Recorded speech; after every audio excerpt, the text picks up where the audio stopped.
মেষ রাশি 2026 কেমন যাবে? মেষ রাশির কথা বলবো। মেষ রাশি যদিও শনি 7.5 চলছে, তাও মেষ রাশির এই বছরটা ভালো যাবে। এই বছরটা নতুন কিছু শুরু করতে পারেন। যদি আপনি জব করেন বা বিজনেস করেন, আপনি চিন্তাভাবনা করছেন যে জব করব না বিজনেস করব। আপনি হয়তো জব অলরেডি করছেন, তো ভাবছেন এটা ছেড়ে বিজনেস করব কিনা, কিংবা বিজনেস করলে জব করব কিনা। আপনার মাথায় চিন্তাভাবনা অনেক কিছু আসবে। তো আমি বলবো কোনো চিন্তাভাবনা না করে আপনি যেটা করছেন সেটা করুন, বা নতুন কিছু করা শুরু করুন। এটা আপনাদের শুরু করার বছর, স্টার্টিংয়ের বছর। তো আপনারা অবশ্যই, আপনার কাছে অপশান এলে অবশ্যই আপনি চেঞ্জ করতে পারেন। চেঞ্জ করলে আপনার জন্য ভালো হবে, কিন্তু কিছু না করে বসে থাকবেন না, চেষ্টা অবশ্যই করুন। নতুন কিছু শুরু করুন, নতুন ব্যবসা বা নতুন ব্যবসা, নতুন কাজ করার চেষ্টা করুন। আর যারা চাকরি করছেন চাকরি করুন।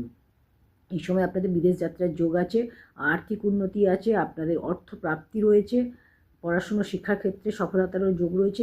মেষ রাশির ক্ষেত্রে বলব 2026টা ভালো যাবে। 2026 পুরো ভালো যাবে। 2027 সালে জুন মাস পর্যন্ত মেষ রাশি ভালো যাবে। তারপর কিন্তু শনি 7.5 যে চলছে সেটা আপনারা বুঝতে পারবেন। তো কার কার মেষ রাশি অবশ্যই কমেন্টে জানাবেন।